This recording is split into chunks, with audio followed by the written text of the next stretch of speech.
सतरंजा उचलणारं पोरग आता नेता झालं पाहिजे. सतरंजा उचलणारं पोरग आता नेता झालं पाहिजे.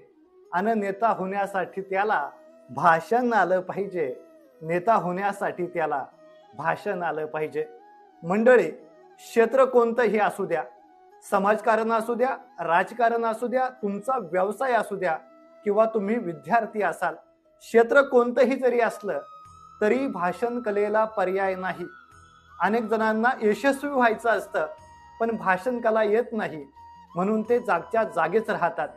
याच गोष्टीवरती उत्तर म्हणून वार शुक्रवार दिनांक 7 नोव्हेंबर 2025 वेळ सकाळी 11 ते 11:30 रोजी आपण मंचरमधील सोहमनगरी बिल्डिंगमध्ये एक फ्री सेमिनार आयोजित केलेला आहे. विनंती आहे आपण सर्वांनी या ठिकाणी उपस्थित